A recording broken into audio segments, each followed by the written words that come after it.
Happy Thursday, friends. I hope you are all doing so well. Welcome back to another Adobe Live. My name is Idara Ekpoh, and I'm going to be your host today for our Pro Tip segment. We have been having a lot of fun this week talking about different components of Lightroom that I love to utilize in my workflow. And today is no different. We're going to continue that conversation as I talk about the color grading wheels in Lightroom. Now, I'm a little biased. This is probably my favorite portion of Lightroom, both Lightroom and Lightroom Classic, but we'll be in Lightroom Classic today. Really excited. If you joined us yesterday, you will realize that these images that I'm showing you are the same images that we talked about yesterday when we talked about the HSL sliders. And we kind of started that conversation about what kind of freedom you have with editing and adding color to your images. I figured that the best way to continue this lesson would be by continuing on these images and showing how we can really pick up where we left off yesterday and add color grading to these photos. So really excited to see y'all today. If you have questions, as always, drop them in the chat. I will be monitoring it. And yeah, let's go ahead and get started. So we have these 4 images that we edited yesterday. Really excited to continue the conversation around them. We have this portrait of Nena, which I kind of really focus on showing y'all how the HSL sliders, can be utilized to kind of make sure that skin is captured accurately. We talked about editing the color of the sky, more of a monochrome kind of look when it comes to the green and pink here in this photo. We edited the green in this shot. And then how you can really, again, target adjustments with different colors in your photos. So I figured let's pick up the conversation and see how can we take these images a step further with now color grading them. If you look over here to the right of your screen, you will see that we have the color grading wheels in Lightroom Classic, and these are very near and dear to my heart, just because it's really great to see how much freedom you have when it comes to editing your images and where you can add your colors.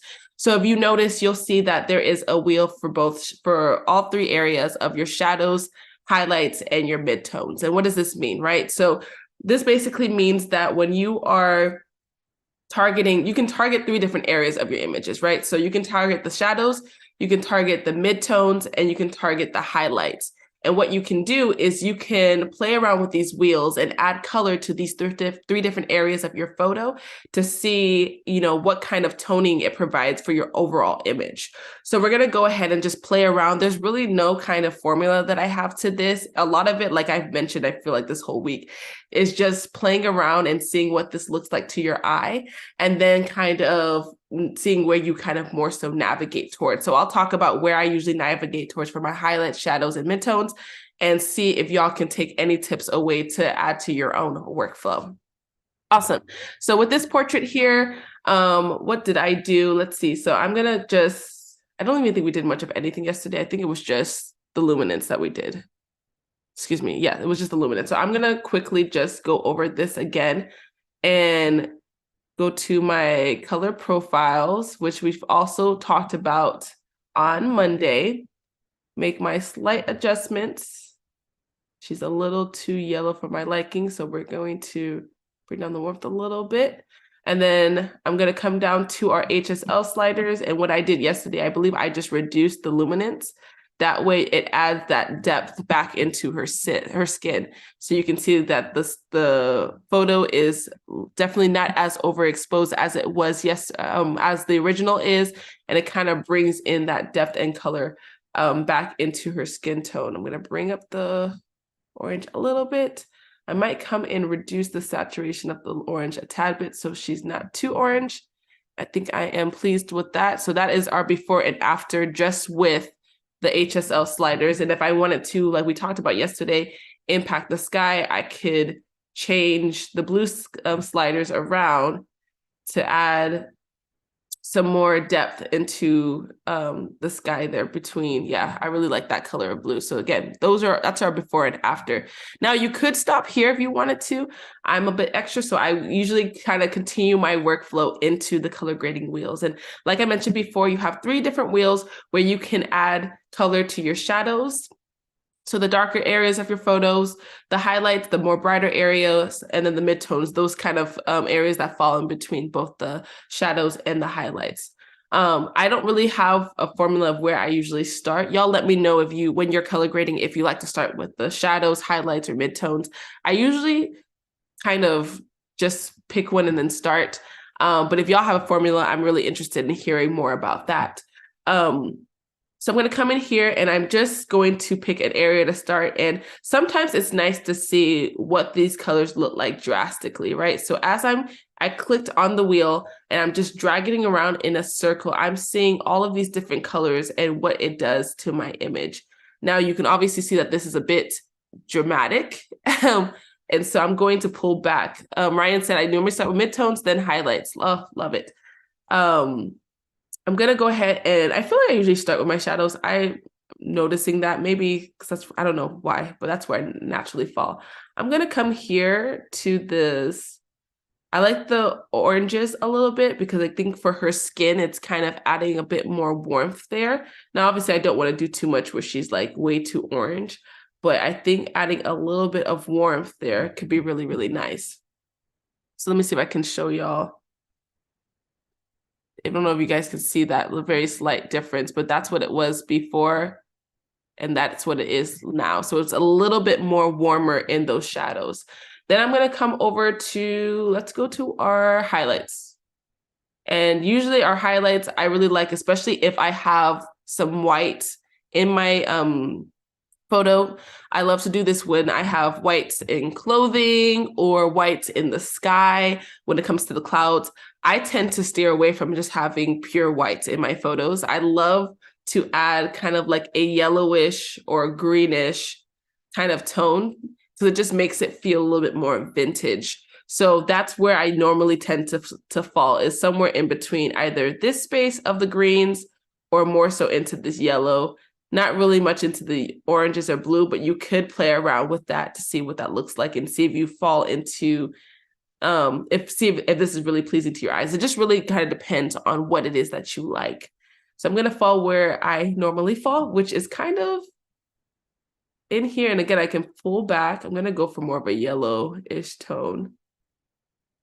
And that's just adding the color into our whites here. So we don't have this like pure white anymore. We kind of have like a more off-white type of color, which I really like. Then you can come to your midtones. And at this point, sometimes I play around with my midtones. Sometimes I just leave it alone. But you can go ahead and now figure out where do you want to fall in your midtone. So start really drastic and then figure out where do you want to pull back. So maybe I'll add a little bit of blue. I feel like that takes away the color in the clouds a little bit. I don't want to add more orange. Let's see. I kind of like those blues. So maybe I kind of went back where I was falling. Let's see. I like that. Perfect. So that is what that before and after looks like. And the other option that you do have with these sliders is that or with these wheels is that you can toggle on and off to see what each wheel is doing to your photo, right? So I can click here on the little eye and click off, or I can click on. Somebody asked, are you using a mouse or a trackpad? I am using a mouse. This is the Logitech Master 3S. I got this maybe 2 or 3 months ago and it has never left my side. It is my favorite mouse. It's very, very comfortable. It sits really nicely. So y'all can see you have like this little deep part right here where you can just place your thumb, and it's very, very comfortable, especially as I sit down and edit for hours. It can be really, really uncomfortable. I used to use like I don't even know if I have it here, my just regular Apple mouse, and I did have a trackpad. And I've also used the, what are the other, I can't remember the other device I used to use as well, but I find this to be the most comfortable and easiest way to glide across my, Ryan was the one that asked the question. I said, somebody asked the question, Ryan, thank you. Awesome, so that is what I utilize. If y'all have any other questions, please drop them in the chat. And again, pro tip is just make sure you explore all colors and see where you really fall. Sometimes you might kind of navigate towards what you usually like. And sometimes you might find that in a certain photo that there could be something unique that you like in the image. So kind of give yourself the freedom to see what that looks like. But this is probably where I might stop, increase that. And that is our before and after of this portrait. And we're gonna move into this portrait that we had of yesterday, which this is that before and after. And a lot of what we did here was, again, just with I have it in my camera neutral profile. I have the exposure down a little bit. I made some adjustments in my basics tab. And then we did a bit with the sky when it came to kind of toning the color of the sky. Now we're going to go ahead and scroll down and see what it looks like when we add some colors to our shadows, highlights, and midtones, and see what kind of flexibility we have here. And really, again, how creative we can get with this overall image. So again, I'm going to start where I usually feel comfortable, which is usually these oranges, but I am going to glide my way around and see. Sometimes I can even start a little bit lower. Ooh, the blues, that's kind of nice. I'm gonna leave that there, and then we come over to highlights. And before I do that as well, another pro tip is that you also have the opportunity to increase or decrease the intensity of each of these wheels with this slider here. So I can either increase and add more blues to my shadows, or I can decrease that there. So you do have that flexibility as well as the opportunity down here to blend the colors a bit more as well as balance them. I don't tend to come down here often enough, but I do use this slider at times to increase or decrease the intensity of each of my sliders. And again, this is just that luminance of whether or not, we talked about luminance yesterday. Luminance is focusing on how bright that specific color is. So let's come to let's see, I did shadows. Let's do our highlights. Ooh, I like that. I'm gonna keep that there. I like that kind of yellowish color there. Let's see if we want to increase or decrease. Yeah, right there, it's really nice. And then for midtones, ooh, this is really nice, but I want to pull back. Let's see what we can do here. And then I might actually come down here to see if this blending does anything for me. Nah. Okay, maybe the balance. Yeah, I really like the way that looks. That's our before and after there of where we were with the original image and where we are now. Other things that I would do in this specific photos, I would come in and do some cleaning of her skin, but I want to zoom in a little bit and show y'all what this looks like. So I'm going to turn off the color grading altogether, and so you all can see the impact it's making to this photo right here. So this is the before. So everything is off right now. And this is the after. So it seems like it's very slight, but to me, I think it's a huge difference. It just kind of helps to add a little bit more pizzazz to your photo, a little bit more color, and a little bit more pop. So that is our before and after. Her face is a lot brighter. I like the toning of the overall image. Again, I like that my whites aren't at that pure white. They're a little bit more of like a kind of off-white color. And so that is kind of the color and vibe that we have there that I really, really enjoy. Now let's go to this next image. I think this one's gonna be really, really fun to color grade. I might pull back on the grain a little bit because I think it's a little bit too harsh right now. Another pro tip is when you are editing, give yourself time to let a photo sit and your edit sit. I don't like to edit too quickly because usually sometimes when I sat down for the first time to edit a photo, usually like I'll edit it and then I'll come back to it maybe like a couple days later or the next day or even a couple hours and be like, I don't like what I did. And so I'll switch it up. So give yourself that time and flexibility to really let your eyes settle on an image to kind of decide, is that the vibe I'm going for, or do I want to switch things up? And again, it's just as easy as just going back and making some adjustments. You have that freedom to do so, but give yourself the time to really let an image sit. And so that way you can decide if that's the route you want to take for that image or if you want to try something new. So I'm going to pull back on this like green color a little bit. Maybe, no, I don't want to deepen it. I'm going to keep it bright like that. And yeah, I like more of that. Yes, so we're going to keep that. And then we're going to come down to our wheels and let's see what we can do here. And then the other thing as well, another tip, if you don't like seeing all three circles at one point, if you don't like seeing all three circles at one point, you can just click on each individual one, and then you'll also be able to see what the hue and saturation numbers are here. So that's another pro tip, that if you want it to be a little bit more visible, or you want to be able to follow and see, you know, what is my hue and what is my saturation specifically, that's another option that you have there. And just so you guys understand, when you're going around, this is the hue, and then when you are stopping in a certain color, this is the saturation. When you go up and down in a certain range of color, that's the saturation of the color. But when you go around, that's you deciding what specific hue do you want. So I'm going to stop there. We're going to go ahead and see what we want to do with our shadows. I kind of like the little bluish tone, a little kind of pulls back a little bit. Y'all let me know what kind of vibe you're feeling. Right? So whenever I'm drawing, go to the bathroom, and when I come back, I'm like, who drew this? Exactly. Sometimes it's just as simple as just like walking away and then coming back and being like, like, did I do that? That's not my work. I don't claim it. So give yourself that kind of freedom. And then sometimes your eyes just really need to adjust.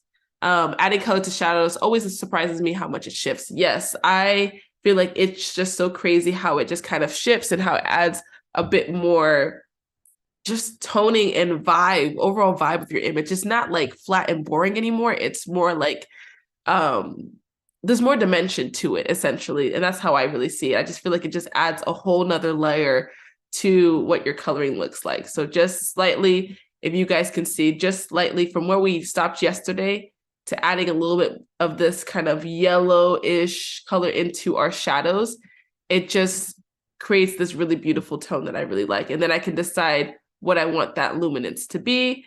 But I think I'm kind of satisfied there. I don't want to make it too yellow.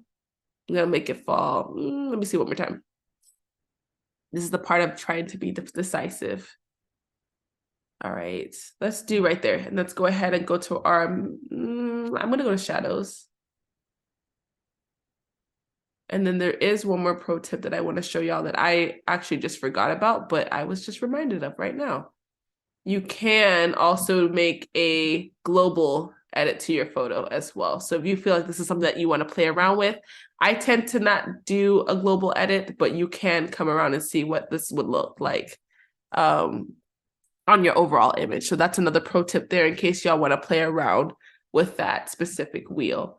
Let's see. And that's globally making adjustments to your shadows, highlights, and your midtones all at once. Let's see.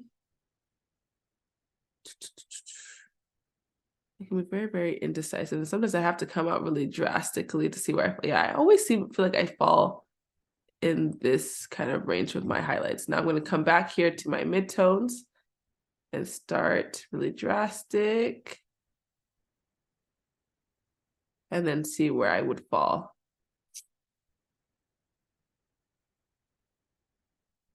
Let's see. Do I like that? I don't know. Maybe, maybe not. We'll see. Let's look at that before and after, and also utilize your before and after to just kind of reference where you're at and where you're going. So that way you can kind of see, like, am I doing too much? Is it too far from also, it depends on what you're looking for. If you're trying to go like really far from the original, which a lot of the times I'm trying to do anyway, it's kind of cool to see how far you come. But if you feel like, oh, I really want to maintain a specific portion of the image, then you can keep that in mind by kind of going back and referring to the before of your photo. So I think I'm going to come in here somewhere. I feel like this is where I usually fall. See what this happens if I increase. Let's see what happens when we kind of blend. Ooh, yeah, I like that. I'm going to come up here and decrease the exposure a little bit. Ooh, not that much. Girl, what are you doing? Increase my contrast. This is just me making some adjustments as I'm seeing the photo, just so I can kind of get it to where I would want it to be. And then if I wanted to go in and make any additional mask, like we did I think this was on Tuesday we did the mask, I could do that. So I made a mask of her. Let's see if I want to make a mask of the background and kind of deepen it a bit. Yeah, I'm feeling that. I'm feeling that vibe. Girl, what are you doing? Sometimes I just be talking to myself like, ugh, like I don't like that. Why did you do that? So I'm gonna come back in here and I'm just making a mask of the background just to add a little bit more depth into those curtains and into the carpet. I was struggling with saying carpet earlier in the week, but I got it down now. And then I think that is kind of nice there. I actually really love the way that this looks. And so that was just as simple as, if you guys missed that pro tip, I believe it was on Tuesday where we talked about mask. And so I really love to create mask of my background. So then that way I can really create a bit more depth between my subject as well as my background. Makes me think of when they put mics on athletes. When they put mics on athletes, you be hearing the stuff that they be saying and they don't even realize they be saying. All right, I like that green. I'm gonna keep that green where it was, or that yellowish color. Come back up here to see the slider, see what that looks like. I think I'm really happy with that image. I'm gonna keep that as is. Here is our before and here is our after. Very, very dramatic. Let me know what kind of vibe y'all are getting with this image. I really love it. To me, it's still giving that kind of 70s look. But yeah, that's really, really beautiful. And then this is the before and after from where we kind of stopped yesterday and where we picked up today. And you can see this. Let me zoom in because I need y'all to really deep this right now. This is what this looked like just with using the HSL sliders. Like, yes, I did pull back a little bit in the green. So that's the only difference from yesterday. But that's what that looks like without the color grading. And that's what that looks like with the color grading. So I really want y'all to really understand and see how drastic that can really change your photo by playing around with these wheels and then being able to see how you can just take your image a step further when it comes to the coloring of that image. So one more time, before and after. Oh, love it. And before we kind of begin to close, let me come into this last photo that we edited yesterday, just so I can know that I did this with y'all today on live and we kind of closed off these images. And usually I also want to say that when I'm going into my workflow, this is usually where I end, is with these color grading wheels. And I kind of close off with deciding, like once I kind of color grade the image, then I'm like, okay, cool. Then I just go into my detailing and I focus on just sharpening the image and then it's done, ready to go and for me to export. So we kind of have covered, I hope y'all have been enjoying the pro tips thus far. I wanted to kind of give y'all an understanding of what my workflow looks like and how I start with really a raw image, do my color correcting, move into my color toning and grading and seeing how that really impacts the overall vibe and look for my photo. So let me go back and show y'all what I was doing because I was talking and editing. Shadows, we're going to go more with this yellowish tint. I feel like, or orange is the color. Is it yellow or it's orange? I'm going to fall there. I think that's really nice on their skin. And then if I wanted to mess around with luminance, I could, but I think I said I'm good, and then I increased it by 10. Yeah, we're going to increase that a little bit. And then I'm going to come over here to my midtones and see where this is going to fall. And sometimes, again, you can go really drastic or you can, kind of just depends on what you are going for. Orange, yellow, tomatoes, tomato. Same thing, right? Same difference. And then I'm going to fall here in that orange, yellowish spot. And then highlights, I really liked, again, I think I mentioned this earlier. I love to add greens into my highlights. I don't know what it is. It gives me that vintage kind of vibe. And so I really love it. And this is that before and after for what this color grading looks like. So let me zoom in a little bit so y'all can really see what's going on here on this portrait. That's the before, that's the after. And then if I wanted to come back here again and make any kind of slight adjustments to really get this picture to a spot that I feel like is ready for me to export and send to my client, I can do that. So I'm going to reduce the exposure of the background a little bit just so it can bring some intention. I really want your eyes to kind of go into the center of that image a little bit more. And yeah, I think I really like what that looks like. Let me show y'all that before and after. So with the color grading, excuse me, and then the before and after of this portrait. So very, very drastic, still kind of in the same playing field, but just more so enhanced. So you really can just like slightly enhance your photo, or like we did in this shot, really kind of make a drastic difference with that before and after. So I really hope that y'all enjoyed today's pro tip. When it comes to color grading, utilize all of these steps together to see how you can really enhance and upgrade your workflow. If y'all have any questions, we will be back tomorrow for another pro tips, and I will also be going live on Discord, so that way we can continue the conversation. I can answer any questions that you have on any of the workflows we talked about this week. But until then, have a wonderful day, and I will catch y'all tomorrow.